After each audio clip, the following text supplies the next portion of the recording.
அமைச்சர் அழைச்சி காணொளியாக வரைபடங்கள் கட்டக்கூடிய பெருவெளியில் என்னென்ன கட்டடங்கள் கட்ட போகிறாங்க என்ற வரைபடத்தை காணொளி வாயிலாக காட்டினார்கள்.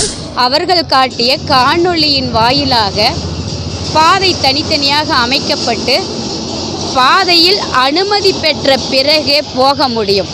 ஒரு வழிப்பாதையாக மட்டுமே உள்ளது. போகும்போது ஒரு வழி, வரும்போது ஒரு வழி என்ற ஒரு நிலையில் மட்டுமே சென்று வர முடியும் அந்த கட்டடம் கட்டிய பிறகு. தற்போது உள்ளது போல் அனைத்து ஜாதியினரும் அனைத்து மக்களும் அந்த இடத்தில் முழுமையாக நேரடியாக சமத்துவமாக போக முடியாது. தமிழே தெரியாத ஆங்கிலேயர்களுக்கு சன்மார்க்கம் என்றால் கலைஞரும் கலைஞருடைய மகன்களும் உருவாக்கி வைத்தது போல் வந்துவிடுமே. டிஎன்டிவி தமிழ் ஊடகம், தனித்துவமான தமிழ் ஊடகம். டிஎன்டிவி தமிழ் ஊடகத்திலிருந்து பேசுகிறோமா. உங்களை இந்து சமய அறநிலையத்துறை அமைச்சர் உங்களை அழைச்சி அங்கே என்ன கட்ட போகிறோன்னு சொல்லி காட்டினாங்க இல்லைங்களா? அப்போ அவங்க உண்மையிலேயே அது பெருவழித்தளத்தை சிதைக்கக்கூடியதாக தான் இருந்துச்சா? வணக்கம் ஐயா. நீங்கள் கேட்குறது போல் அமைச்சர் அழைச்சி காணொளியாக வரைபடங்கள் கட்டக்கூடிய பெருவெளியில் என்னென்ன கட்டடங்கள் கட்ட போகிறாங்க என்ற வரைபடத்தை காணொளி வாயிலாக காட்டினார்கள்.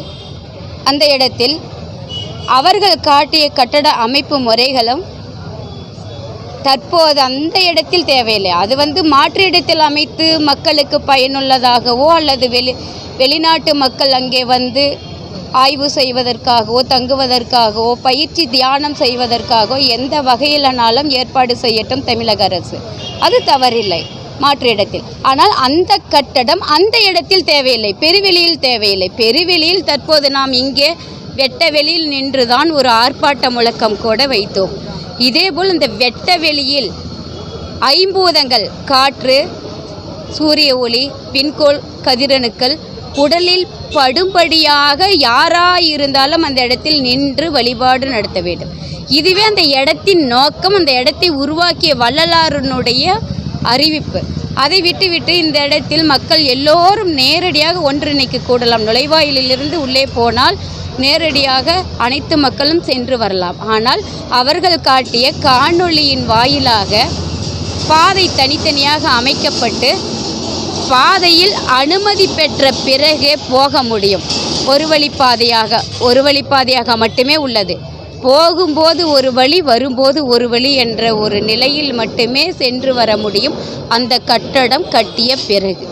தற்போது உள்ளது போல் அனைத்து ஜாதியினரும் அனைத்து மக்களும் அந்த இடத்தில் முழுமையாக நேரடியாக சமத்துவமாக போக முடியாது. விஐபி வழி தனியாக ஆக்கப்படுவார்கள். அதேபோல் மற்ற எல்லாமே இதே பழனியில் கூட தான் இன்று நாம் வேதனைப்படுகின்றோம். வளர்ச்சி என்ற பெயரில் எல்லாமே அவர்கள் அந்த ஊர்திகளை, வானூர்திகளையாக இருக்கட்டும், மற்றபடி அந்த இடத்தில் இருக்கக்கூடிய தொடர்வண்டியாக இயக்கக்கூடிய மின்சார தொடர்வண்டியாக இருக்கக்கூடிய அந்த இடத்தில் அதை அமைத்த அந்த காலத்திற்கு முன்பு வரை சமத்துவமாக இருந்தது இதே பழனியில். இதையெல்லாம் வளர்ச்சி என்ற பெயரில் நமக்கு ஏற்றாற்போர் அந்த இடத்தில் ஒரு வசதிகளை ஏற்படுத்திய பிறகு விஐபிங்க மட்டுமே அந்த இடத்தில் போகிறாங்க. ரோப்கார் அமைச்சிருந்தாலும் சரி, அந்த இடத்தில் மின் இழுவை வண்டி அமைச்சிருந்தாலும் சரி, இதை அமைப்பதற்கு முன் எல்லோரும் சமத்துவமாக மலை ஏறி தரிசனம் செய்துவிட்டு வந்தார்கள். இதை அமைத்த பிறகு யாரும் சாதாரண மக்கள் அதிலே போய் செல்ல முடியாது. அவர்கள் அரசு அனுமதி பெற்றவர்களோ, அரசு பழக்கம் உடையவர்களோ அல்லது விஐபிகளோ இப்படிப்பட்டவர்கள் தான் பணம் படைத்தவர்கள். குறிப்பாக சொல்ல வேண்டுமேயானால், பணம் இருந்தால் கடவுளின் கருவறை முன்னே உட்கார்ந்து பூசை செய்ய முடியும் யாராக இருந்தாலும்.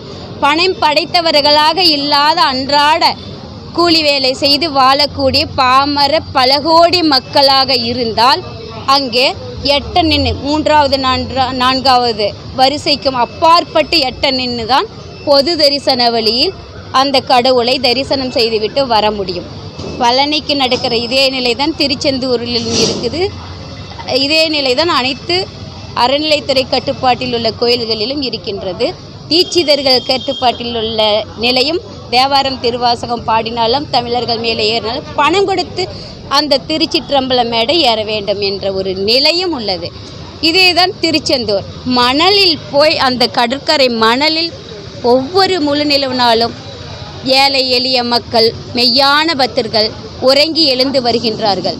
அவர்கள் அதே கோயிலில் உள்ளே போக வேண்டும் என்றால் பல மணி நேரம் நின்று பொது வரிசையில் காத்து கொண்டு இருந்துதான் அந்த முருகனை காண வேண்டும். பணம் இருந்தால் அவர்கள் சில மணி நேரத்தில் பார்த்துவிட்டு வரலாம். இதேதான் வள்ளலார் இடத்திற்கு நாளைக்கும் நிகழும். இந்த கட்டடம் கட்டி சுற்றுச்சுவர் எழுப்பி விட்டார்களேயானால் பணம் படைத்தவர்கள் மட்டுமே உள்ளே செல்ல முடியும். பணம் இல்லாதவர்கள் வள்ளலார் பெருவெளிக்குள்ளேயும் செல்லவே முடியாது. தர்மசாலைங்கிறது ஏழை எளிய மக்களுக்கு உணவு உண்பதற்காக. நீங்க அந்த கட்டடத்தை அவங்க கட்டினாங்கன்னா ஏழை எளிய மக்கள் உள்ள போக முடியுமா? அதான் கூறிவிட்டேன், பணம் படைத்தவர்கள் தான் உள்ளே நுழைய முடியும். இந்த கேள்விக்கு நான் கூறுகின்றேன், ஒவ்வொரு கோயிலிலும் அன்னதான திட்டம் இருக்கின்றது. அந்த அன்னதான திட்டத்தில் 100 பேர் 200 பேர் என்றுதான் இருக்கின்றார்கள், விடுவார்கள். அந்த 100 பேர் 200 பேர் அந்த கோயிலை சார்ந்தவர்களோ கோயிலை தெரிந்தவர்களுக்குத்தான் உள்ளே போகின்றார்கள்.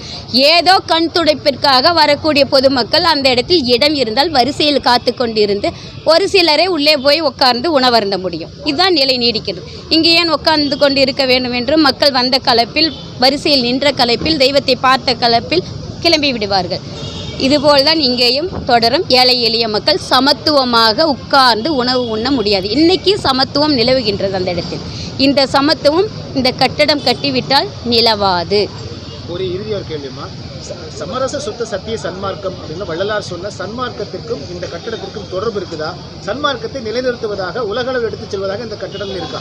இவங்க வைக்கிற சன்மார்க்கம், இவங்க கலைஞரை போட்டு போட்டோ வச்சு திமுக ஆட்சியில் வச்சுட்டாங்கன்னா சூரியனுடைய சன்மார்க்கம் இவங்களுடைய கட்சியினுடைய சன்மார்க்கம் என்றுதான் உலகோர் புரிந்து கொள்வார்கள். தமிழே தெரியாத ஆங்கிலேயர்களுக்கு சன்மார்க்கம் என்றால் கலைஞரும் கலைஞருடைய மகன்களும் உருவாக்கி வைத்தது போல் வந்துவிடும் என்ற வரலாறு மாறப்போகிறது. அதனால் வள்ளலார் சன்மார்க்கம் வேறு, இவர்களுடைய ஆளுமைக்குட்பட்ட வேறு என்பதை புரிந்து கொண்டு தயவு செய்து அந்த இடத்தில் வள்ளலாருடைய சன்மார்க்கத்தை மாற்றி உலகோருக்கு நாங்கள் வைத்த திமுக சன்மார்க்கத்தினுடைய அமைப்பு என்று கொண்டு போய் விடாத அளவுக்கு சன்மார்க்கவாதிகள் குரல் கொடுத்து வர வேண்டும். இதில் அவர்களை கேட்டுக்கொள்கிறேன். இல்லை என்றால் நீங்களும் திமுக அடிமைகளே, திமுகவின் உருவாக்கப்பட்ட சன்மார்க்கவாதிகளே என்ற ஒரு நிலை வந்துவிடும். ஓம் திருச்சிற்றம்பலம். டிஎன்டிவி தமிழ் ஊடகம், தனித்துவமான தமிழ் ஊடகம்.